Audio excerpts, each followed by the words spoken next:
We anticipate in the next 10 to 12 years, approximately 8 to 6 million Hispanics coming into the United States and 41 million Asians. You have been the majority minority for 400 years in this country. You have been the number 2 population for 400 years. You're going to get kicked out of being number 2. You're going to go down and become number 4. Now, common sense, even a third grade education would tell you, if you didn't get anything when you were number 2,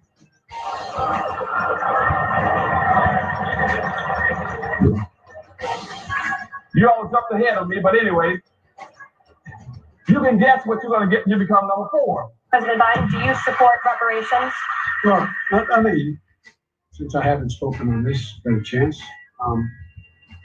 Number one, the reason we're the country we are is because of immigration. We've been able to cherry pick the best from every single kind. The people who come here have determination, resilience. They are ready to stand up and work like the devil. We have 24 out of 100 children in our school today is Hispanic.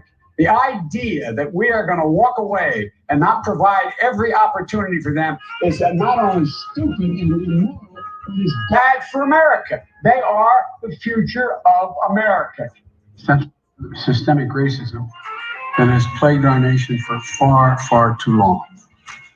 I said that over the course of the past year that the blinders have been taken off the nation, the American people. But what many Americans didn't see or had simply refused to see couldn't be ignored any longer. Those 8 minutes and 46 seconds that took George Floyd's life opened the eyes of millions of Americans and millions of people around all over the world. It was the knee on the neck of justice, and it wouldn't be forgotten. It's not white America's fault, but just a fact. At the very same time that America refused to give the Negro any land, through an act of Congress, our government was giving away millions of acres of land in the West and the Midwest, which meant that it was willing to undergird its white peasants from Europe with an economic floor. But not only did they give the land, they built land-grant colleges with government money to teach them how to farm. Not only that, they provided county agents to further their expertise in farming. Not only that, they provided low interest rates in order that they could mechanize their farm. Not only that, today, many of these people are receiving millions of dollars in federal subsidies not to farm, and they are the very people telling the black man that he ought to lift himself by his own bootstraps. Now, this is what we are faced with, and this is the reality. Now, when we come to Washington, in this campaign, we are coming to get our check. We are owed $104 trillion on the very low end, plus $735 billion recurring. This number does not include the cost of about 50 Black Wall Streets that were decimated, nor compound interest from 2017 when Sean D. Rochester's book, The Black Tax, was published, nor the cost of Black life, nor the cost of living increases, nor the war on drugs, nor the current day pandemic. The number I'm working with is for slavery, Jim Crow, and accrued ongoing systemic racism, oppression, and disadvantage in the country our ancestors built with their lives. If you believe in this number as I do and would like to join me in the fight for reparations, please email me at friendsofadostv@gmail.com. That's friendsofadostv@gmail.com. Good evening on the West Coast. Good evening in the mountain. Good evening on the Central. Good evening on the East Coast. You know exactly who it is, family. Angela Nirvana, your hostess with the mostest on the reparationist perspective, bringing you those ADOC's hot topics and making the case for reparations making the case for weaponizing our vote and socializing our suffering. And today, family, oh, I know y'all heard all of the rest of New Black Media weigh in, but you ain't heard it till you heard it from moi, okay? About the puckery of it all, right? Tim Scott says America ain't racist, but nobody on the Democratic side is calling out what is it called? Come on now. Kamala and Biden. Jim Crow and Kamala. They're not being called out about saying America isn't racist. So I'm going to show you the complicity of the wings of this very oligarch bird that is trying to ethnically cleanse ADOX right up out this country. Yes, they are. Now, you heard it at the top of my show. Dr. Claude Anderson been telling y'all for a bazillion years that if you thought second place was hard, wait till you're fourth. And right now, the Hispanics are 60 million in this country as our numbers are shrinking with each and every government-sanctioned execution. Yes, I am aware of the black-on-black crimes and murders, but let's not act like, let's not scratch our balls like the government does and act confused about why there's black-on-black crimes and murder. This is nothing unakin to what is customary of the other groups like the Irish and the Italian before they were made white. When you rob any community of their resources, this is what you get. So let's jump right in because I got about an hour with you. Babe Brax, I see you, family. Tansy, I just love you, Black and Strong. Brian, one of my staunchest co-hosts, very faithful. Thank you guys for joining the live. Know this, I need you to like, share, subscribe. I'm starting all the way over, family. I'm being shadow banned, so my notices aren't reaching my audience. And of course, Facebook has completely disabled everything. Everything. So I need for you to like, share, subscribe, turn on your notifications. And if you feel so compelled, thank you for your donations to the show. Let me fly that banner to show you where and how to give. This takes a lot of work. It takes a lot of time, energy, and resources to be here with you. And I appreciate your support of my voice. Excuse me. Okay. So anywho, this is my second show. I come on Monday through Thursdays at 12 noon Pacific and 6 p.m. Pacific Standard Time. I get the notifications out, but sometimes I'm shadow banned, so YouTube is not alerting everyone we got over 500 subscribers, but not everybody is getting the notification. So just know, Monday through Thursday, 12 noon, and then 6 p.m. Pacific Standard Time. Now let's get into it. Since I opened up that article with Biden, I want to start with this article, how Biden responds to Tim Scott. Let me stop sharing so I can read to you. I don't think the American people are racist. Now, I'm going to share with you a video where he is talking about institutional systemic racism. So you see, everybody is a Kamala in government. Everybody is a Kamala the chameleon. They flip-flop, you see, for the narrative that serves their agenda, not that of the American descendants of chattel slavery. And then we're going to go into articles. We're going to talk about it, family. Today, I'm going to share with you the puckery going on with Kamala, Joe, and Uncle Tim, and how the Democrats aren't calling out Kamala and Biden for talking about this country isn't racist. But they dragging Uncle Tim. So I'm going to go over with you how this country has never stopped being racist. This is what the anti-racism show is all about. Because Biden set up here and weaponized what happened to George Floyd to give Asians protections. So today's segment is going to include 181 Black people having been killed by the police since George Floyd's death. I'm going to talk about how the police fired 24 shots at a handcuffed man. Why didn't they turn on their body cameras? I'm going to talk about the man who threatened to shoot a Black family and their kids for moving into a house, how he's been jailed for only 2 years, anti-Black racism, but he only gets 2 years, while the young sisters that got into a kerfuffle with the Asian beauty supply store owners has now been detained for anti-Asian racist hate. No money for their defense. He gets 2 years.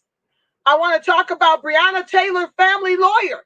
He named his horse after Breonna and won. Okay? And won some major horse race. We're going to talk about it. And I want to talk about how the Senate approved 94-1 the Asian American hate crimes bill. Okay, so let's jump back. I just had to tell you what you're in for tonight.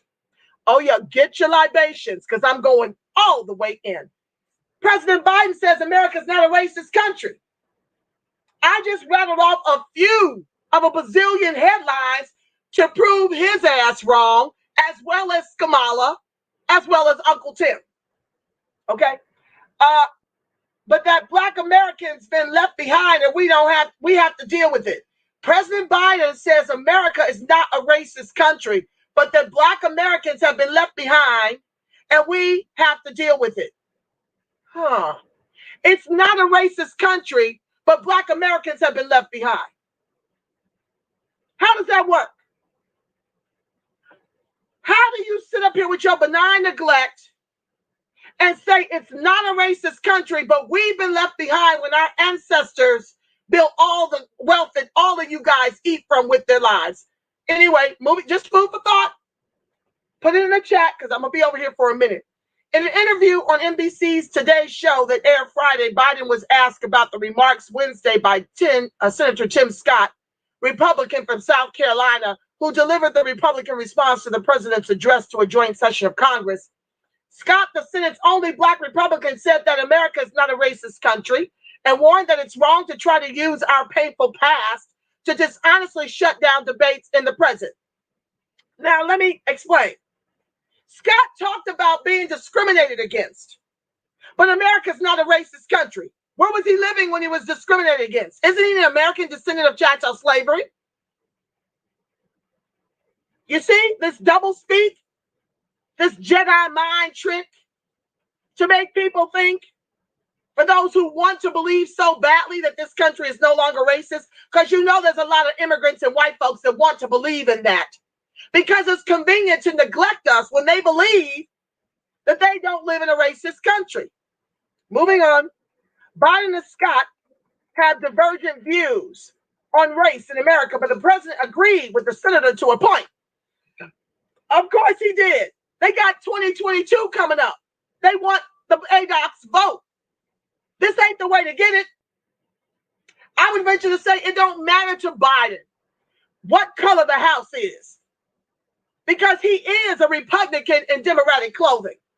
You've seen who he's neglected the first 100 days after saying he would have our backs for having his back. Not me. Okay? So I don't think the American people are racist. So how do you explain George Floyd, Breonna Taylor, these civilians, Kyle Rittencracker, shooting up protesters and shit? How do you explain this? And able to bail for $2 million. You think it's non-racist people that gave him $2 million worth of bail? Okay. Is this who this is? Uh-oh, audio. Hold on, y'all. Y'all can't hear me? Uh-oh. Hold on, family. I got a text from Tansy that the audio. Hold on. Hey, sis. Can y'all hear me? Tansy just wrote that you can't, that my audio. I don't know how my audio is not working. I'm not muted anywhere and I'm not sharing videos. Okay, please confirm if you can hear me. She's saying audio. I don't know why. I'm reading. I'm not sharing a video right now. But I got the show must go on. Let me know and I'll be back to check. I don't think the American people are racist. Okay, like I was explaining, you got Kyle Rittencracker, you got civilians now doing the job of the race soldiers. I just shared with you about the man getting 2 years for threatening to kill a Black family for moving into a house. I guess too close to his ass. Kyle Rittencracker, Dylan Roof. I could go on and on and on. All the race soldiers. I just shared with you a title that we're going to explore momentarily about 181 Black people being executed by government sanctions since George Floyd and counting. But I think after 400 years, African Americans have been left in a position where they are so far behind the eight ball in terms of education and health, in terms of opportunity. But what does he do day one? Gives transgenders protection. Uh-oh. Is that her again? Hold on, y'all. Is that my Tansy help? She helping her sister out. Oh, okay. I think this is something else. Let me silence this. I don't think she's talking about my audio for StreamYard.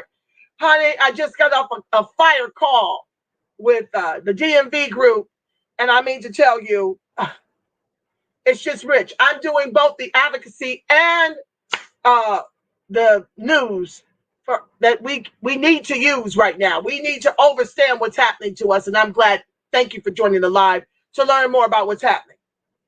So it's wrong to use our pay. Okay, so he said, oh, wait, I lost my place.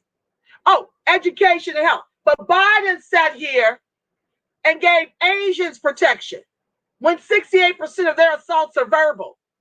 So he understands that we've been far behind the 8 ball in terms of education and health. How is that if this country were racist? How is that, Biden? See, that's what they failed to say.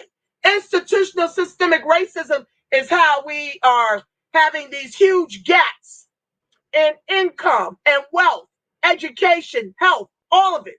Business ownership, home ownership. He acts like this is just happening out of thin air as he gives AAPI $80.5 million for their COVID relief. What do they need that for with a median national income of $87,000? For their domestic violence, for their anti-Asian racist sentiment, 68% of which is verbal assaults. Within 1 year, after we've been experiencing an over 500-year Holocaust. Anywho, back to the text. Biden continued, I don't think America is racist. Liar. But I think the overhang from all of it, the Jim Crow, and before that, slavery have had a cost, and we have to deal with it. Listen to this Mickey Ficky. He's acting as if this is a part of our past. We're still living the Holocaust. Kamala did the same thing. How are you intending to deal with it when you've set up all these other groups with the bag and you've yet to address the social and economic injustices of ADOX? And now you're sitting up here talking about this country isn't racist. Okay? Kamala Harris says, let's read this together. I'm going to share the screen on this one. I'm done with that. I just want to keep moving. But you get the idea. Hold on, let's share this screen. And then we can go over it.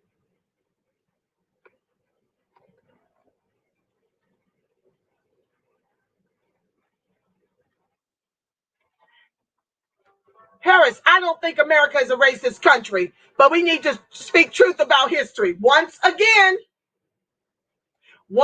you've got benign neglect of a woman who went to Howard University, who can ski-wee all over the place, while 87% of our electorate rushes out to vote for her as a Black woman, when she's East Indian Brahmin caste and Jamaican Indian descendant of slave owners, according to her father, Donald Harris. And East Indian Brahmin caste is white folks in India. We would be the Dalits, according to Dr. Martin Luther King Jr. when he went there for a visit, which is why she had no problem in California, jailing mothers whose kids were truant to school for medical issues because the parents are out here, trying to gather 2 and 3 jobs to make, to survive. She giggled about stuff like that. I could go on and on about the atrocities with her in office down here as the DA, as the AG. Okay, I don't think America is a racist country, but we need to speak truth about history, of which she is participatory in. This is current day. There's nothing, it's historical truth. But I'm saying that we're still living in this Holocaust of which she was complicit in out here. I've gone over all the ways in which she undermined ADOX in California when she was AG and the DA. Okay? I told you how she wouldn't bring any of these race soldiers to prosecute them for a damn thing. And how she did not prosecute Steve Mnuchin, who wrongfully foreclosed on Adolph's home up in the Bay Area. And now he was a National Treasury Secretary under Trump. I could go on and on. Look at the archives. I don't think America is a racist country, but we need to speak truth about history. Where are you, Democrats, to talk about this, to call this out? As y'all focus on Uncle Tim, why don't you focus on Kamala saying this nonsense here? That's all I need to see of that. So let's talk about how she says Americans must do the work to end structural racism. Didn't I just show y'all where she said there was none? Didn't I just show you? Let's talk about it. She's like Sloppy Joe. She's like her cohort. This is what they do to neglect the needs of our people.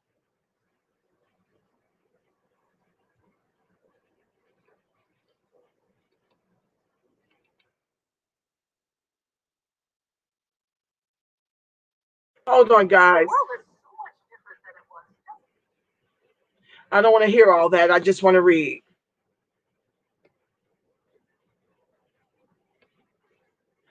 Okay. Okay, they're saying that the U.S. is not racist while stressing that racism must not be ignored. This is a CNN article. How can you be both?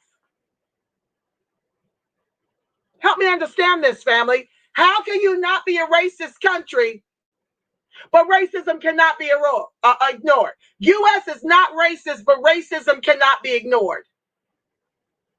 You see? You see what happens? I told y'all, a trifecta of either of these parties gets us George Floyd. She's also been noted to say, hold on, I got to move to my next thing. Do the work to end structural racism, but you said there was no racism. Joe Biden had to apologize for comments on racial diversity among African Americans. Remember that? When he was talking about the Latinas being so diverse? What you apologizing for, Joe, if there's no racism?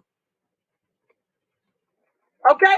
What are you apologizing? If this is not a racist country, why are you apologizing? Make it make sense. Let me go next to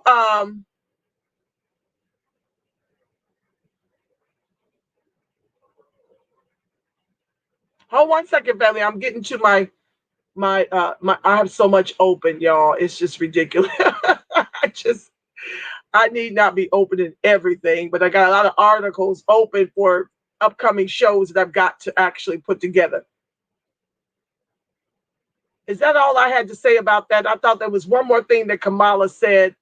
She called out racism when it came to COVID and how we were disproportionately being impacted by COVID. So you got all these ways to talk about racism while claiming that this is not a racist country. This is to continue in the benign neglect of our people while giving protection and money to all the other groups to ethnically cleanse us out of the country our ancestors built with their lives. So I just wanted to share all the ways in which this country is absolutely racist since George Floyd. Just a couple of articles I want to talk about, and then I'll come read your comments.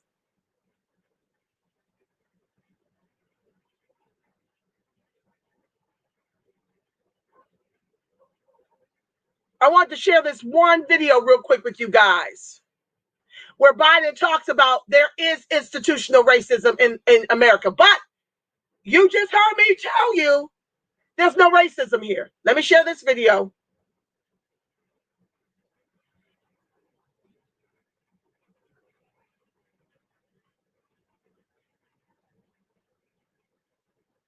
Uh-oh.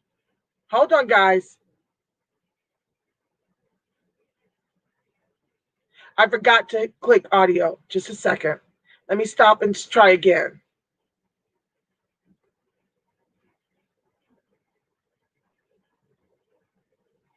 Gotta click that button or you won't be able to hear it.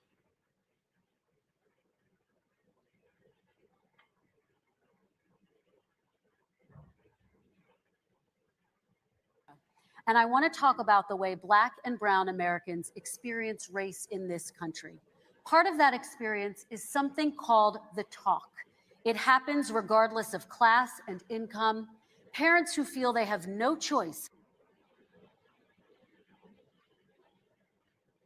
but to prepare their children for the chance that they could be targeted, including by the police, for no reason other than the color of their skin.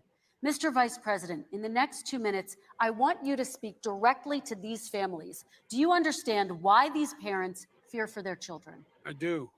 You know, my daughter is a social worker, and she's written a lot about this. She has her graduate degree from the University of Pennsylvania in social work.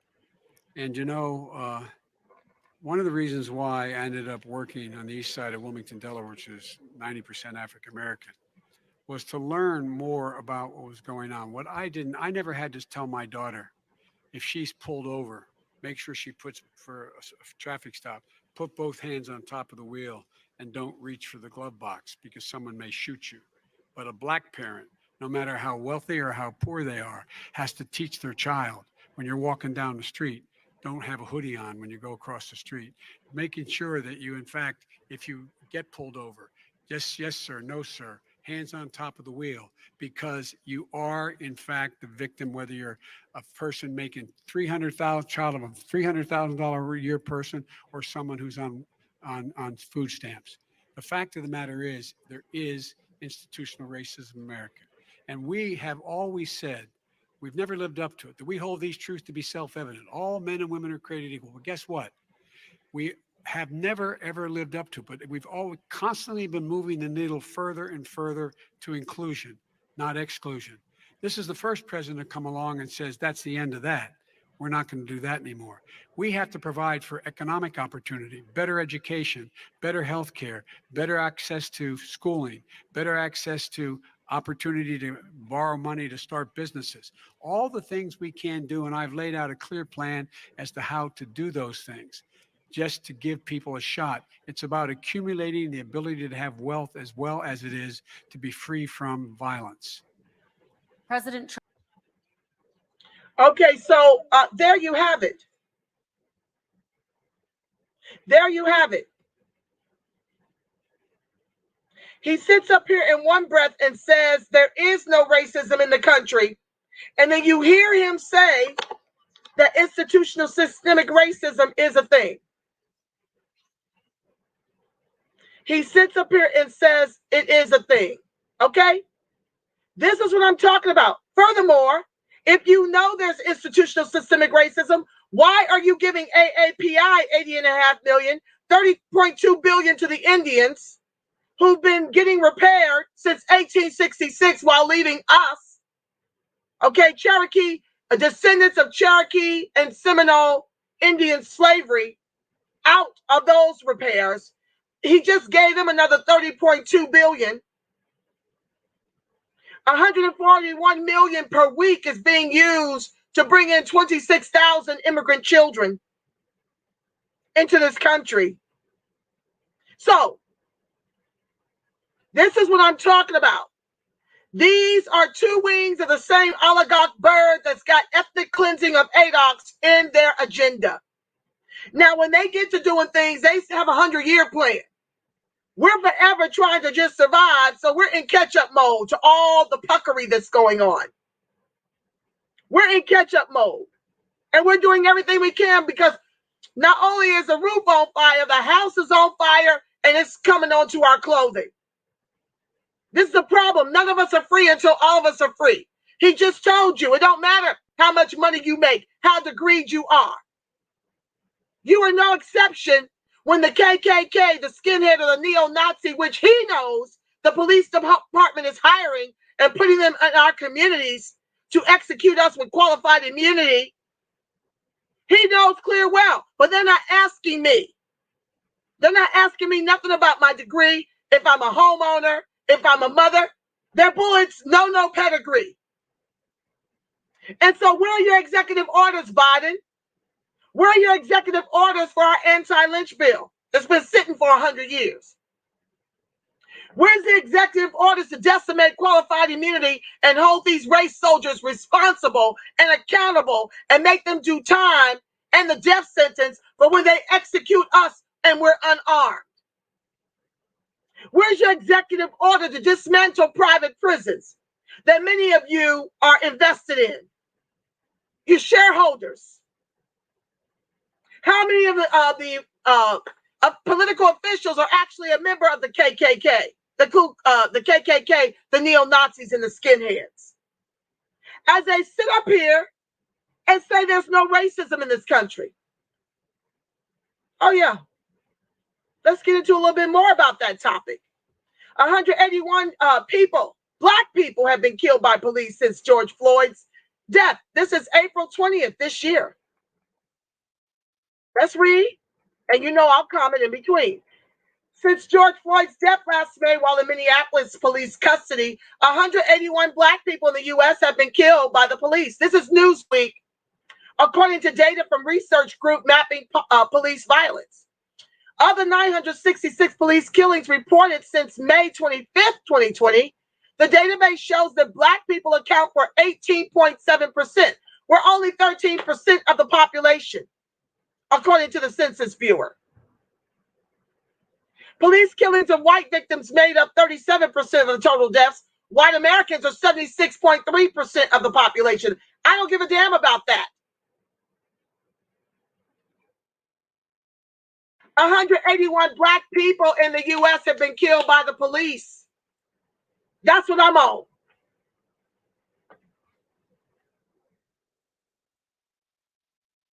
Mapping police violence data also indicated that the total police killings since Floyd's death, 11.7% were Hispanic victims, 1% were Native American, and another 1% were Asian or Pacific Islander. That Biden, because Obama gave us the blue alert law to protect Blue Lives Matter. Look it up. That's another archive. I can't go there. And then Biden gives $80.5 million, and the Senate just passed the protections for the Asians. Let's talk about that. Then I'll jump back to this article to finish it out. Let's talk about the Senate.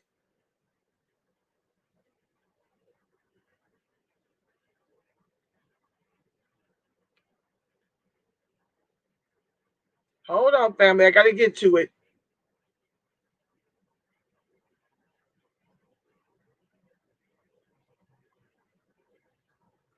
This is a hot mess.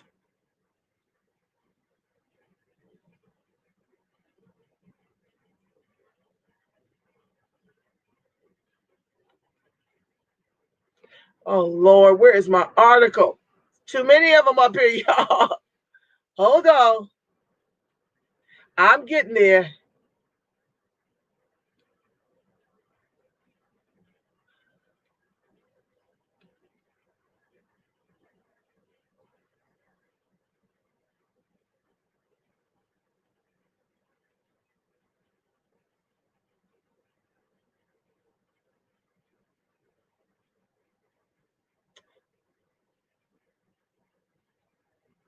Okay, let me find the article again. I may have closed that out, y'all.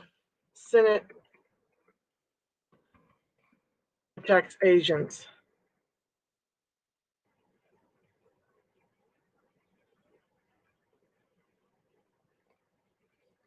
$94-1. Senate passes bill to fight hate crimes against Asian Americans. The Senate on Thursday overwhelmingly passed a bill that would help combat the rise of hate crimes against Asian Americans and Pacific Islanders, a bipartisan denunciation of such violence during the coronavirus pandemic, and a modest step toward legislating in a chamber where most of President Joe Biden's agenda has stalled. The measure would expedite the review of hate crimes at the Justice Department and provide support for local law enforcement in response to thousands of reported violent incidents in the past year. Police have seen a noted uptick in such crimes, including the February death of an 84-year-old man who was pushed to the ground near his home in San Francisco, a young family that was injured in a Texas grocery store attack last year, and the killing of 6 Asian women in shootings last month in Atlanta. Me speaking. Do you hear anywhere in this report that this was the white inferior race civilians that did all this? And yet they want us to be the face of anti-Asian racism. While these Asians are making a small fortune in our communities between the liquor stores, the beauty supply shops, and the nail shops. They're not speaking up and saying, no, these are the white inferiors coming for us. They're not saying anything like that. They're allowing this country with 3 Ks to make it something we're doing. And they're rolling that narrative out. They're riding that out till it don't get up no more. Why? Because they're getting paid to do so. $80.5 million to be exact. And they'll be getting more than that. They'll be getting more than that. Let's talk about the Japanese real quick.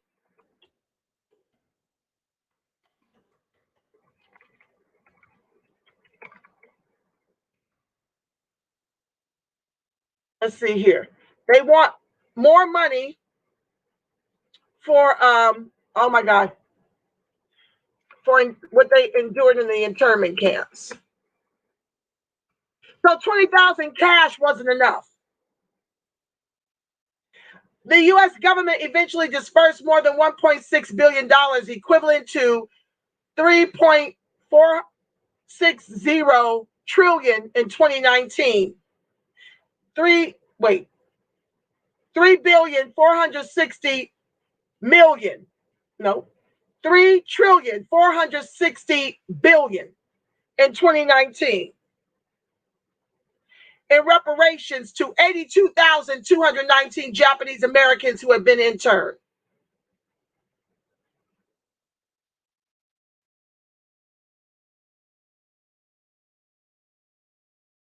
Okay. I was trying to find where they are demanding more money. Let me do a little bit more research on that before I go there. So back to my article. I told you 1% were executed by the race soldiers. And they got protections in executive orders. The race of the victim was unknown in 359 deaths, probably Black. Last summer, Floyd's death ignited racial justice protests across the nation, with millions talking to the streets to demand police reform. Some also called on local governments to defund their police department by reinvesting in other community services as a way to address police violence against people of color. You see, it happens to us predominantly, and yet we get lumped into this big old chest of people of color. I detest people of color terms, minority. These are ways that they hide how they have failed American descendants of chattel slavery by giving everybody else under the people of color umbrella, under the minority umbrella, money and protections to try to make it seem like that's us too, as we continue to get executed by the race soldiers, both within the police force and the racist civilians, the white inferior race civilians. Despite the renewed push for law enforcement changes, data from mapping police violence shows that police are still killing at rates similar to past years, and that 319 people have been killed by police in 2021. 319 people have been killed in 2021 on Biden's watch. For those of you who believe this only happens when Trump or a Republican is in office. 321 people have been killed by police this year alone. 181 of those are Black since George Floyd. I don't even know of that 321, which ones of those are Black. I'm talking about from since last May. 181 black people have been killed. In the 1,127 police killings recorded in 2020, only 16 cases, or about 1.4%, resulted in a charge against the offending officer. Of the officers identified by mapping police violence, at least 14 had shot or killed someone in the past. Meaning they just keep getting their jobs back, or they get hired by another force, because they're doing exactly what they were hired to do with our tax dollars, execute us. And then we get to pay with our tax dollars in civilian lawsuits, the civil cases.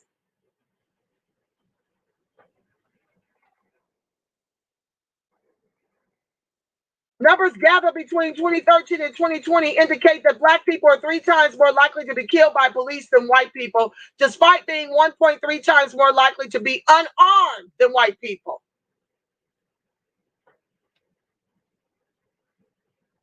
Let's talk about how the white folks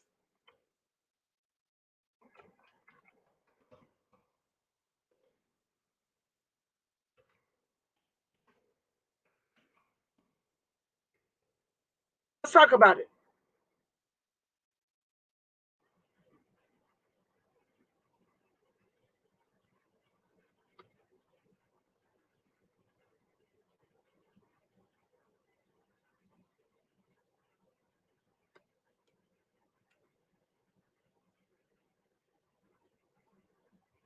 Here we go. Violent white folks who were taken into custody with loving care by police. For those of you who believe that this is a matter of a lack of training, we're going to talk about it. This is a News One article. March 17, 2021.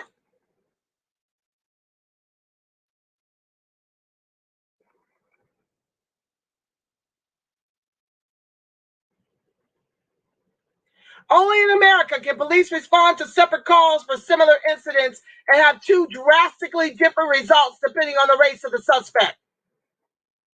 A variation of that dichotomic truth continued to play out in real life on Tuesday afternoon when a suspected white supremacist allegedly killed at least 8 people in 3 separate shootings in Georgia that bore all the hallmarks of a racist attack against Asians. Robert Aaron Long, the prime suspect in the apparent hate crimes near Atlanta, was considered armed and dangerous when he briefly led the police on a car chase prior to his arrest. Amazingly, however, despite Long allegedly killed in cold blood in what appeared to be calculated attacks against people based on their ethnicity, the suspected mass murderer was taken into custody without incident. The Atlanta Journal-Constitution reported. Yeah, you see, because the police chief already told y'all he was sexually repressed and having a bad day. For perspective's sake, police killed George Floyd over nonviolent allegations surrounding a purported counterfeit $20 bill. Did they ever prove the bill was counterfeit? Not that any of our people who were unarmed have ever deserved to die for driving while black, for jogging while black, for being asleep while black, for eating a bowl of ice cream to watch the Super Bowl while black, for playing in the park while black.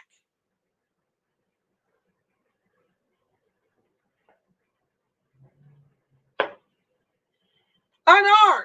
These are the Mickey Fickies that deserve to be convicted of murder. Because it's clear it's not about a lack of training. The examples of the difference along racial lines and law enforcement reactions to similar reports of crime keep pouring in. One glaring instance of law enforcement not being nearly as trigger happy with white people as they are with black suspects came courtesy of a viral video on social media. Let me see if I can pull it up.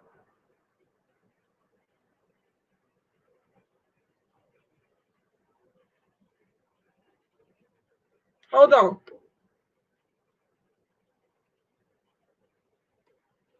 Let me show y'all these animals.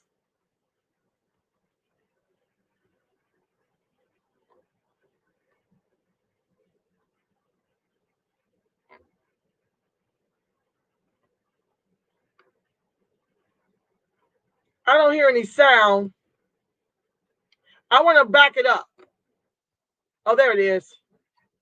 Hold on. Let me pause. 3.7 million views, y'all. Hold on.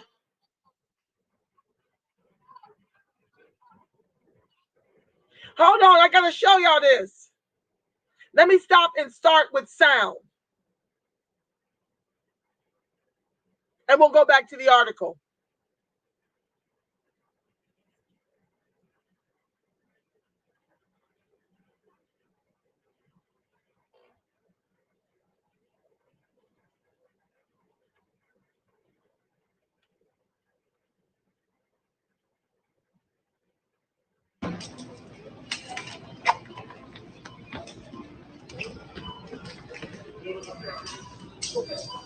Pick him up. Pick him up. Stop resisting. Stop resisting. Oh my God, what happened? I'm not going to tell you again. Ah, he was still damn. Stop resisting. Okay. Stop resisting. There you go. We need to do that. I don't care what color you are. I drive a truck and I put up with that shit every week.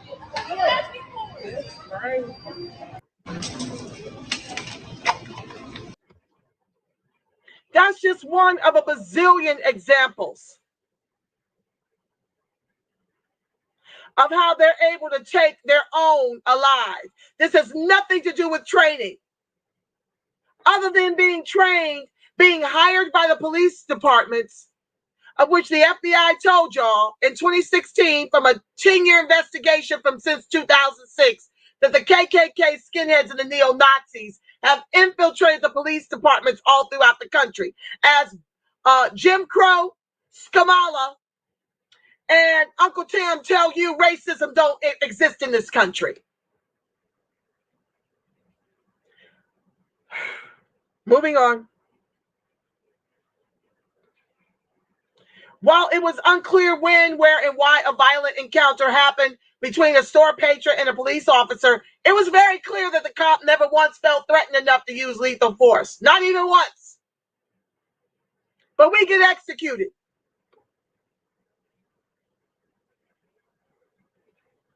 Let's talk about it. Police fired 24 shots at a handcuffed black man. Why weren't their cameras turned on? Then we'll go back and finish that article.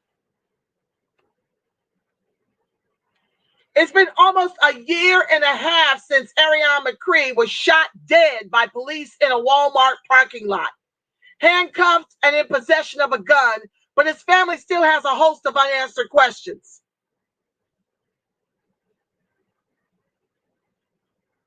Handcuffed and in possession of a gun. Things that make me go, how's that work? How can you be handcuffed and in possession of a gun? McCree, 28, had raced out the Walmart in Chester, South Carolina, a small town an hour north of Columbia, after he was placed in handcuffs when he was accused of stealing a $45 lock in November 2019, police said. That cost him his life. And this is the problem with Mr. Brown right now, right? They won't release the video. And what they released to the family was redacted to hide the faces of the race soldiers that actually executed Mr. Brown.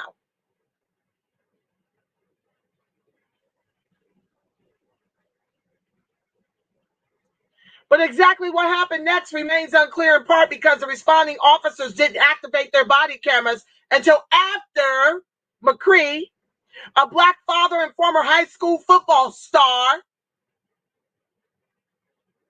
was gunned down in a hail of police bullets. Until we do something about this, I've got to talk on it. This is your anti-racism segment of what I do. I have to expose Kamala, Jim Crow, and Uncle Tim, who sit up here and say racism doesn't exist in this country. I've always got to share the way I see it. And why black bodies are a part of my reparations demand for cash repair. It's open season. I don't need to wait until Hitler takes reign and we're marched off to a gas chamber to tell you that we're being ethnically cleansed about this country. Perhaps they're working to get our numbers down as little as the Indians before they pay us reparations. Maybe that's what they're working on. Quote, a lot of things do not add up, his cousin Tabitha Strother told NBC News. This man allegedly stole a $45 lock. Why, as an American descendant of chattel slavery, does he have to steal a $45 lock? This was a high school football star. Why wasn't he set up with everything he is overdue in the form of reparations? Where was his $151 million to make him American? Given that this government has killed and stolen everything that belongs to us and enriched white folks, now they're giving it away to the immigrants. But exactly what happened next remains unclear, in part because the responding officers did not activate their body cameras until after McCree, a black father, I did that part. A lot of things don't add up, said his cousin, Tabitha Strother. But we would have known a lot of this if the body cam was on. Body cameras have been held as a key tool in enhancing transparency in policing and providing crucial information in use of force incidents. Why aren't these officers under the jail? Why aren't they? Why are we just now finding out about it 18 months later? The McCree case, along with the recent deadly police shooting of Dante Wright, Adam Toledo, and Makia Bryant, highlight the importance of a body camera video for transparency. Of the more than 12,000 local police departments around the country, roughly half have body cameras, but having body cameras doesn't mean they'll use them properly. How about not at all? Let's see what kind of white splaining, male splaining they do. Experts say police departments need to implement 3 basic rules in order for the cameras to be effective. Tell officers specifically when to hit record, ensure they announce they are filming, and outline clear consequences for when the rules are broken.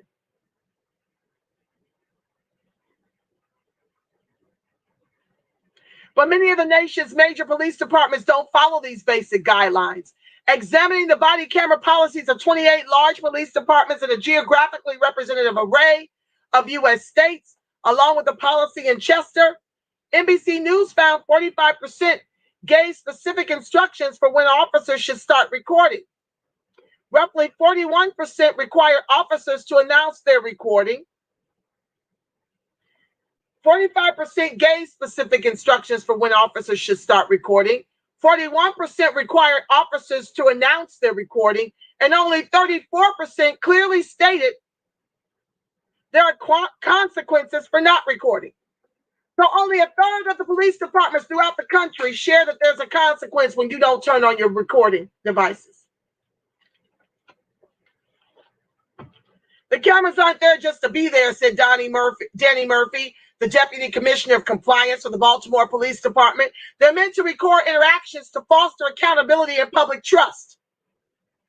They don't give a damn about that when they're over in our neighborhoods executing us with impunity. They get to walk. Chauvin was about the biggest victory. Amber Geiger is sitting up here now working on an appeal for her little 10 years she got.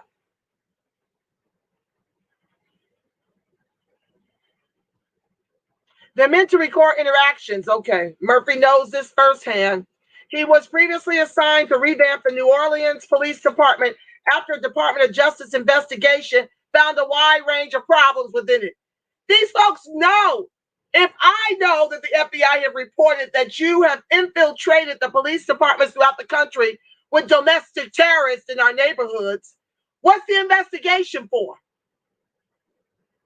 How about making it illegal to hire folks that are associated with the hate groups? How about you send them through personality exams in the way that you do me? Whenever I'm trying to apply for something like, a litigator, or whatever I'm applying for. I get a 20-page personality profile done on me. Where is that for these Nimrods that they keep hiring so they don't impede on their First Amendment rights to get gainful employment with our tax dollars in the police department?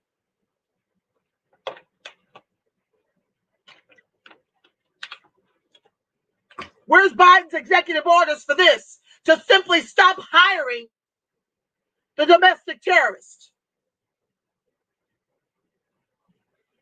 and fire them when they execute unarmed black men and women and children. They should not even be able to get bond or bail. When they don't turn the body cameras, why aren't they immediately fired and brought up for charges?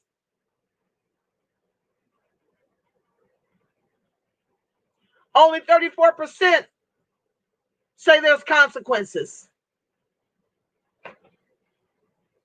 With Murphy's oversight, the department installed a raft of new policies and procedures, including new guidelines on the use of body cams. New Orleans police began matching data from the body cameras with officers' incidents reports, checking the accuracy of how police interactions with the public were documented. Body camera video also became part of the police department's employee review process. Murphy said the changes led to a sharp increase in officers following proper body camera procedures. Use of force complaints plunged by 60% from 45 to 18 between 2014 and 2018, according to Murphy. Wow.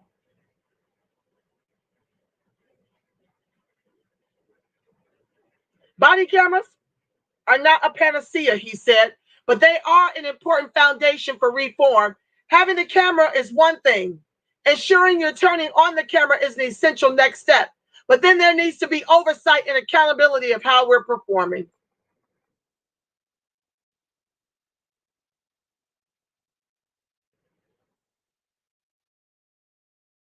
Murphy began working for the Baltimore Police Department in April 2019 as part of a consent decree to help reform the agency after a Justice Department investigation found the agency was engaging in a pattern of unlawful conduct targeting the Black community in violation of both the Constitution and federal anti-discrimination laws. Once again, this goes back to the fact that you care more about their First Amendment rights to get gainful employment while being a party to domestic terrorist groups, which you also will not give an executive order for, Biden. Oh, Biden. You know who you're hiring, and you continue to allow them to stay on the force without consequences or repercussions for executing unarmed Black men, women, and children.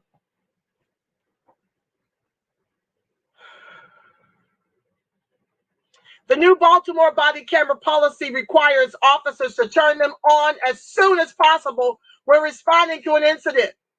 In a non-emergency call, our officers are supposed to activate the camera before departing the vehicle to capture that entire incident, Murphy said.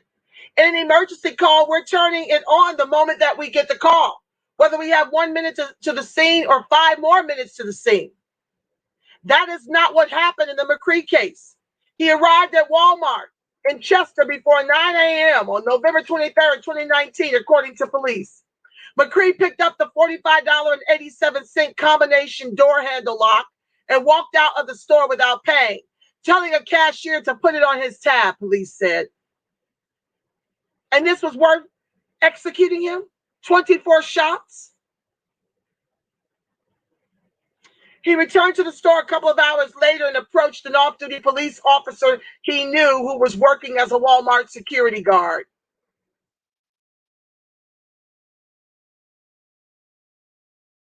Let me show you. It's blurry. The image is blurry. McCree asked how much the door handle lock cost, but was soon handcuffed and led to the store's loss prevention office, according to state investigators. Security video obtained by NBC News shows McCree charging at a different off-duty officer who was working security, identified as Sergeant Nicholas Harris, then running to the parking lot. He didn't have a weapon. He charged the man. But you can take mass murderers of your own kind, the white inferior race civilian mass murderers, alive. They can kick your ass all over the place or even shoot you.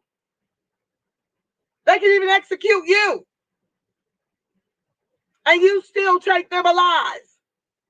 After executing the race soldiers, they still get taken alive.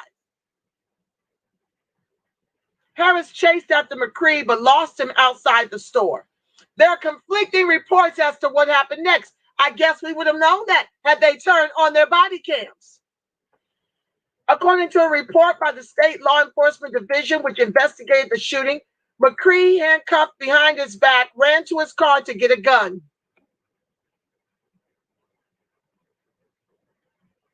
McCree, handcuffed behind his back, ran to his car to get a gun.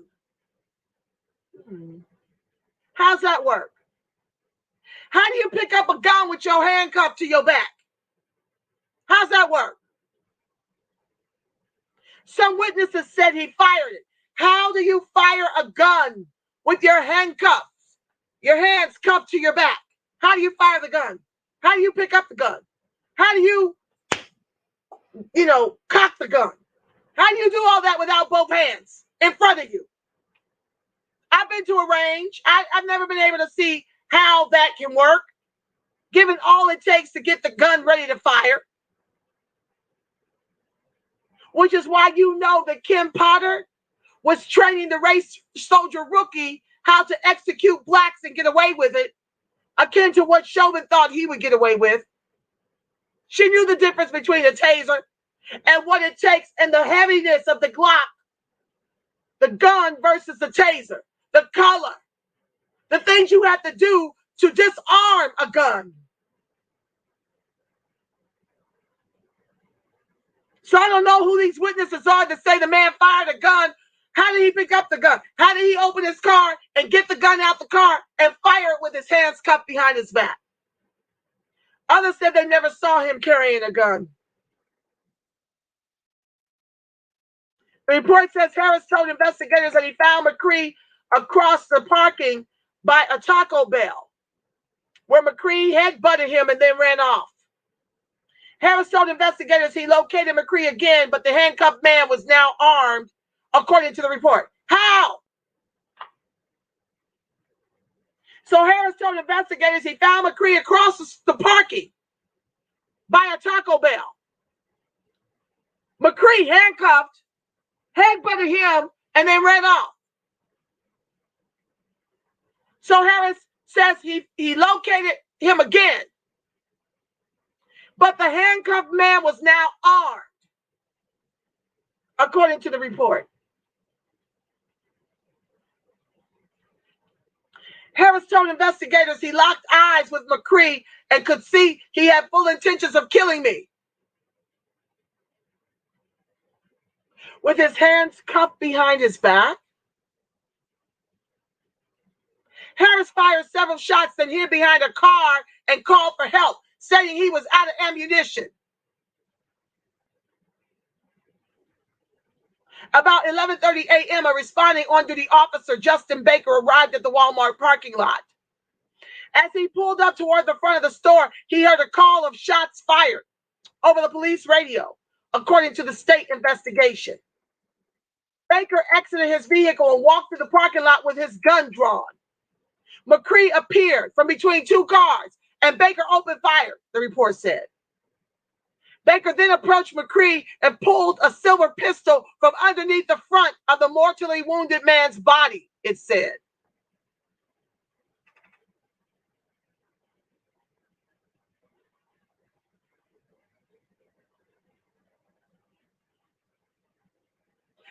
How do you pull a silver pistol from underneath the front of the mortally wounded man's body if he's handcuffed to the back? Not the front.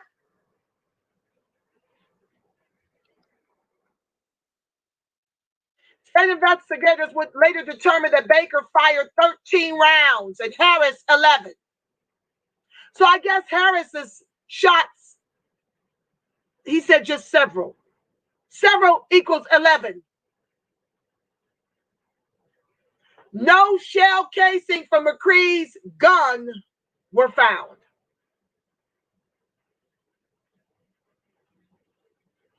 Baker would go on to tell investigators that McCree had pointed a gun at him and refused to comply with an order to drop his weapon, with his hands behind his back, cuffed.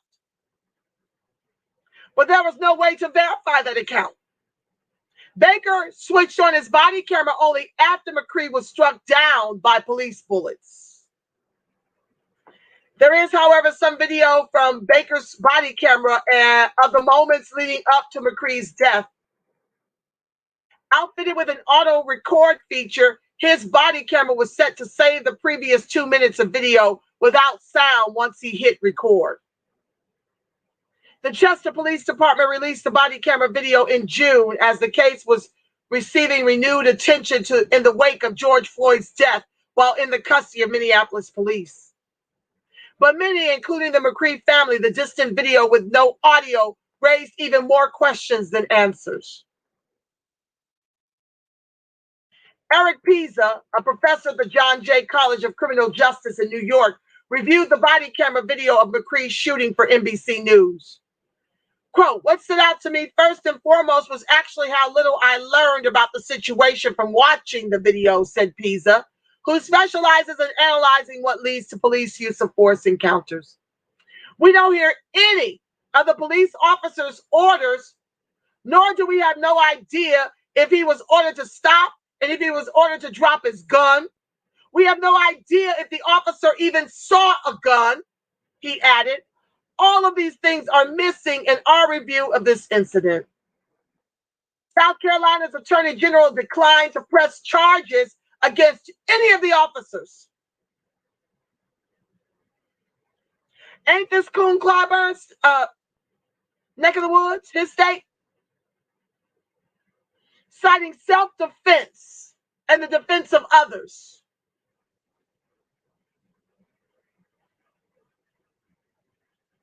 The U.S. Attorney is investigating the case.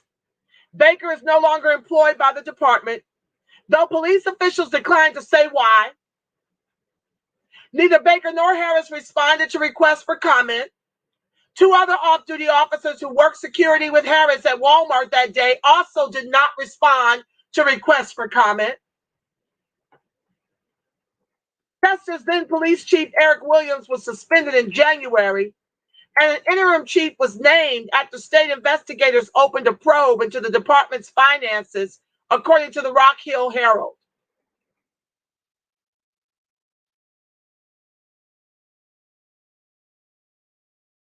I want to show you a picture of this beautiful brother.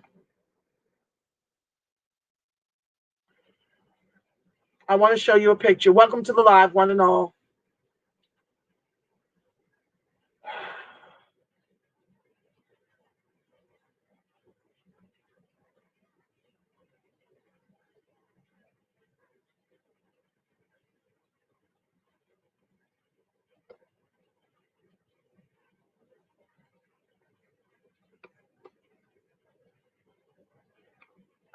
Hold on, family. I jumped.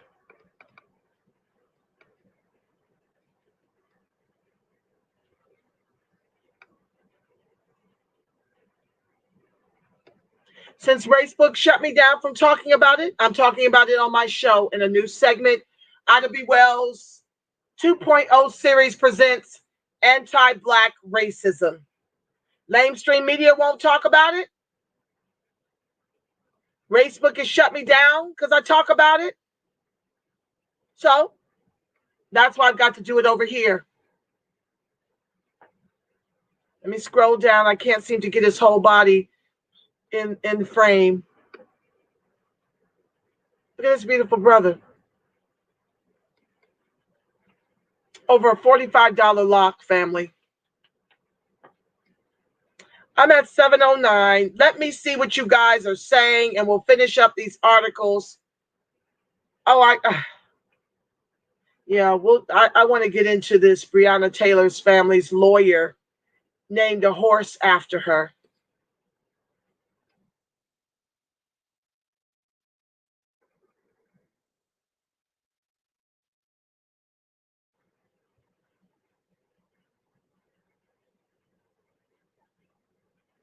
I got to do this one.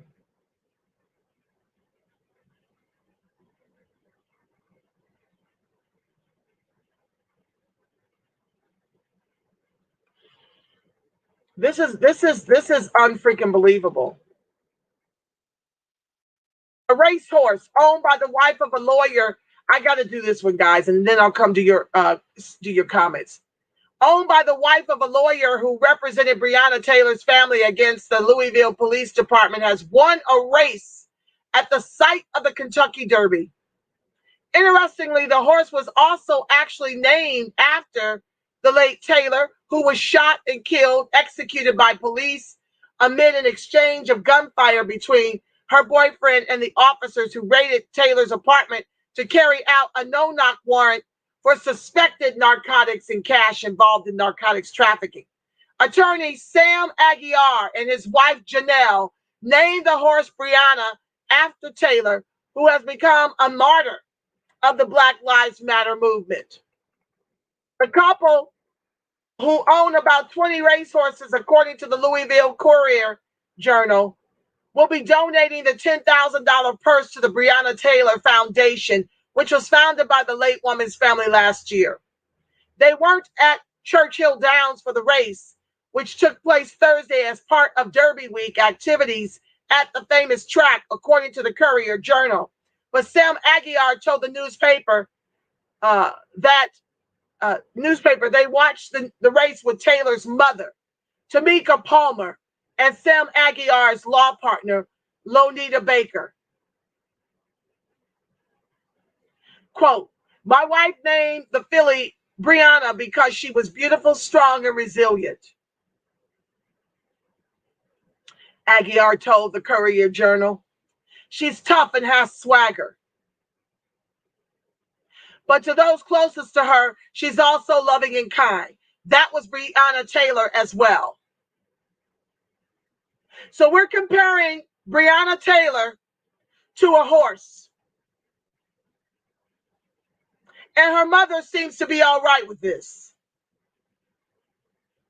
because of a $10,000 donation to the Breonna Taylor Foundation when she's already received $12 million.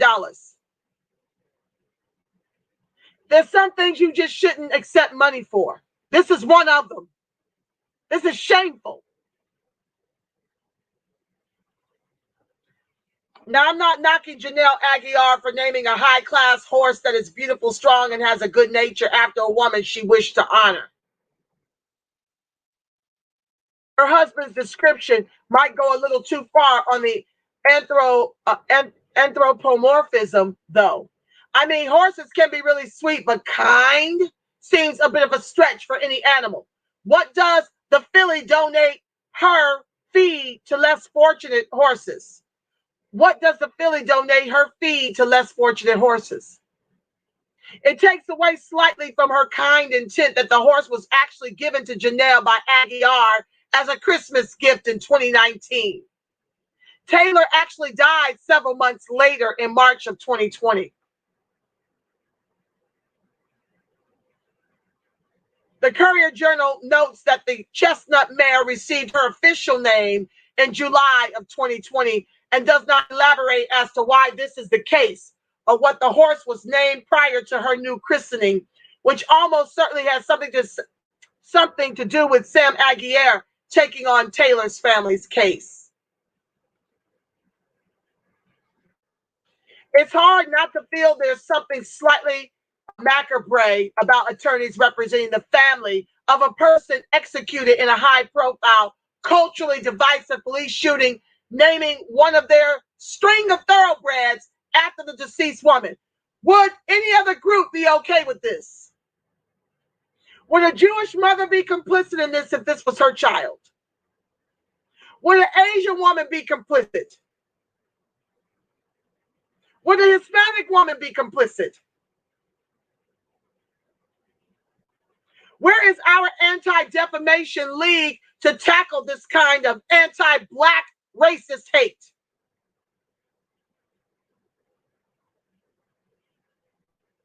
Again, everyone involved may have had the best of intentions in honoring the memory of a woman most would agree lost her life prematurely and in conditions that could have been prevented had others behaved differently, regardless of how one feels about whether the police officer should be held criminally culpable for her death. They absolutely should have been held criminally culpable for her death.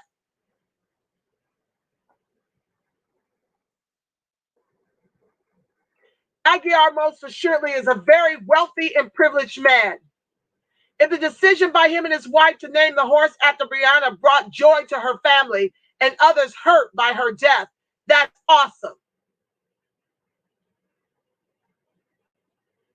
However, perhaps we could just take a moment and recognize that if we're supposed to believe that Taylor's death or the fact that her death was a result of systemic racism or bias in policing, it's an objectively good thing that her family was able to so easily procure the legal representation of such a wealthy, well-off attorney and receive national media attention. They didn't have to pay this money up front. This wealthy attorney knew who to bet on.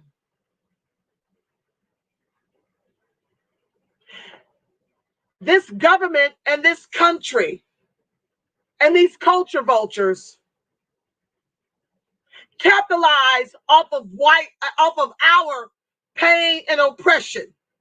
This is something they capitalize on, which is why we're tethered to the bottom as the anchor of this country's capitalism.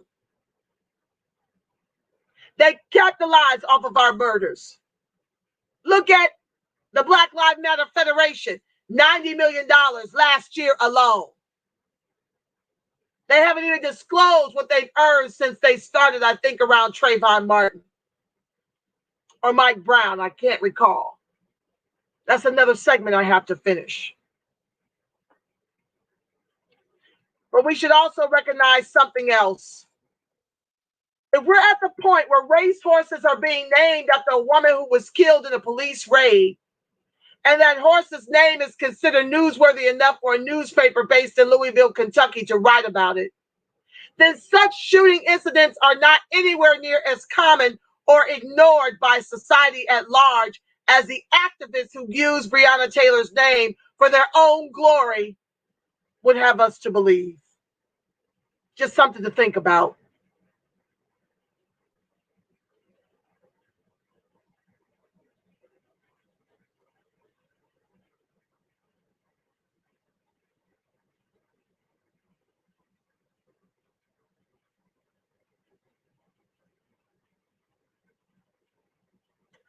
Well, that sounds very Republican, that statement. Because it's clear that it's way too common. And to me, it's ridiculed and minimized when the family, the mother, is in agreement that it's okay for them to name a racehorse after Breonna Taylor. That's just the way I see it. And then sits up here and watches the races with the wealthy. I'm sure he probably got about 20%. That man probably made of that $12 million between 10 and 20%. So if it's 12 million, he made about 1.2 to 2.4 million of that in attorney's fees. I would expect the mother to have more respect for her daughter who was executed by the race soldiers who weren't charged with her murder. I'm going to save the rest for tomorrow. Let me read your comments real quick and then I'll get us out of here. My co-host Brian is doing his thing in the chat. Babe Rats, why you got to break hearts though, looking too juicy? Okay. Babe Rats, thank you. Okay, thank you for your kind words, I think. Juicy, oh Lord. Any white being over 50-year-old can't be listened to. Baybrack says, yeah, well, it's tragic. Baybrack says, white supremacist internet, period. Yeah? Yeah. That's what happens when you get neutralized economically, okay? When they neutralize you economically, you can't afford to do media the way I do media. That's why I'm coming up with my own website so I can do it unimpeded and say it like I see it and talk about all the things that matter to me and to the rest of you. But you're right. When they own it, they get to dictate what we say. They get to control how it's said, when it's said, what is said. Baybrack says, we need to have monthly meetings at the park, 100 of our people. Oh, we absolutely do need to meet. I don't know at the park, but I do know that we're still moving and making big moves. Coalition for a Just and Equitable California just put together, at the behest of the DMV, a legislative tracking team. So we've got that going. We've got the National Assembly of American Slavery Descendants working on the federal legislative tracking. It's a lot going on, family. We've not stopped because we had a difference of opinion with the way Yvette was moving. None of what we're doing is stopping.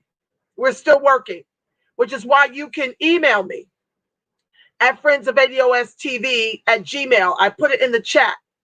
You can Gmail me if you'd like to be a party to this fight. We need all hands on deck. We are at George Floyd, 9 minutes and 29 seconds to the neck.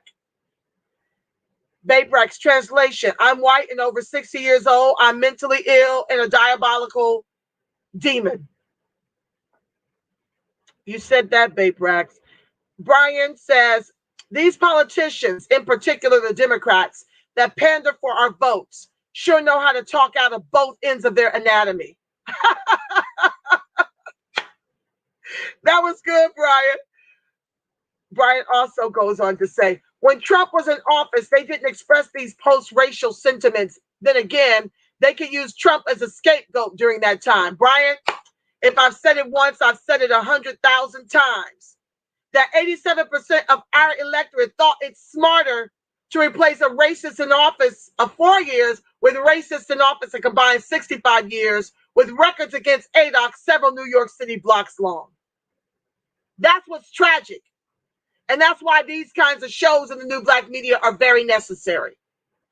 To reach the sheeple, to wake them up. I'm for a red top and a blue Congress to protect the over 53% of ADOCs who rely on government assistance by design of institutional system and racism until A, we can replace the lanes with full-chested cash reparationists in Congress, and B, until they cut the check in the trillions over multi-generations. Red top, blue Congress, nothing else clearly works. Black Magic, I see you, family. Thank you for joining the live. Thank you, Brian. The audio is good. Ray Brax is laughing when I say Kyle Written Cracker. Yeah, well. Any elders in here? Probably not.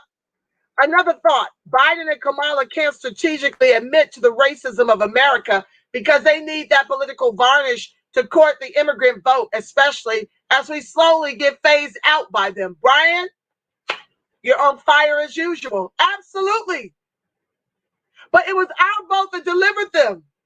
They won't need our vote when their plans are finished, replacing us with 100 million immigrants. They already got about 70 million immigrants. They got designs to bring in 22 million more. That's 92 to I-37. They won't need our votes in the New York minute. This may be the only last election cycle, and that would mean collectively all of us move as a block and deliver a red top of the ticket in the blue Congress. So I'm on my square until the elections 2024. This is my square. I'm pushing the weaponization of the only commodity we've got, our vote. We've been neutralized economically. Now they're coming for the vote. Illegal residents vote. Yes. I haven't, Baybrack says, I haven't listened to not one of his speeches and I never will. I don't blame you. I don't blame you, Baybrax. Brian says, on Biden's debate comments, police will still shoot even if your hands are just on the steering wheel, as evidenced by Andrew Brown's murder. his execution. You're absolutely right.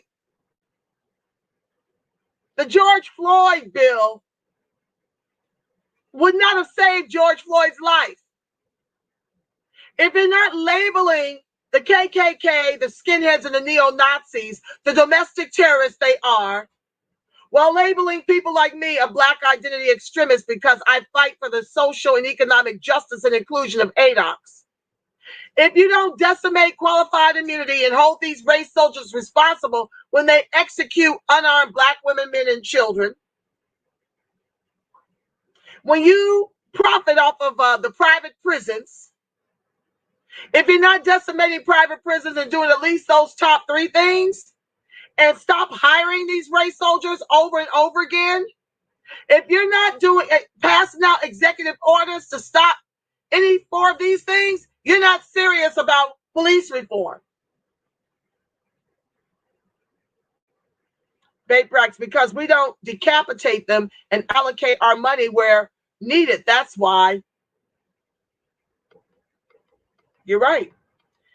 Brian says, on making blacks the face of anti-Asian hate, it's like the Georgia spa mass shooter. White folks swore up and down that it was not a hate crime, but those people just happened to be Asian. Huh? Yeah, absolutely. And I just shared with you about a couple of black girls who got into a kerfuffle with the Asian beauty supply store owners who claimed that they called them something racist and who were arrested. Charges are being brought up on those young girls. They don't have money for defense because now it's a federal law, meaning if you do anything against Asian folks, they can cry wolf and get you arrested. But nothing to protect us over a 500-year Holocaust in this country. But we delivered, y'all did. 87% of our electorate delivered Biden-Harris. And they sit up here and cape to immigrants whom they're intending with the New America plan to replace us with. Referring to video, why are these police officers so seemingly powerless when it comes to restraining their own? With us, they become extra militant. Brian, it's unconscionable. This is why I keep saying, this is not about training. They're clearly training the KKK neo-Nazis and the skinheads how to execute us and get away with murder. Brian says, even a contortionist couldn't do that. Shoot with cuffs, at least not effectively. Son Powell, I see you, family. Wow, this is heartbreaking. Dollars bring dignity. Being poor makes us George Floyd. A Breonna horse, disrespectful symbolism. And greenlit by her mama, who sat there and watched it. Cheered it on. Brian says, it's like the slave days when they compared us to bucks and winches. Yes, even worse. This is like being compared to chattel. That's what our ancestors were. They were chattel. They were less than animals. Hi, Trey. Thank you again for joining the live, family. With that said, we're at 7:28. I'm 30 minutes past my hour. But I thank you guys so much for tuning in. Please like, share, subscribe, turn on your notifications.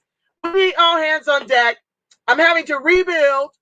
As you guys know, I'm being shadow banned and disabled by Facebook. I need this to go viral. We need to reach critical mass. We've got a lot of work that I'm going to be handing out down the pike as I work with the DMV, the NAASD, and CJEC to get us economic recovery throughout the country while we continue to keep the gas on the marathon called Reparations. We've got some immediate money and relief that is needed, and I'm going to need all hands on deck. So help me out, family, in the way that you do by sharing the video and getting the algorithms up. Know that I'm here 12 noon Pacific Standard Time and 6 p.m. Pacific Standard Time, Monday through Thursday. Okay, family? The light of God surrounds us. The love of God enfolds us. The power of God protects us. And the presence of God watches over us. Wherever ADOX and its allies are, God truly is, because, family, you are the face of God, the voice of God, the body temple of the Spirit of the living God. Know this, I love you black, and I love you strong. Until tomorrow for your midday wake-up call, 12 noon Pacific Standard Time, you make it a beautiful, God-inspired rest of your evening. Peace, family.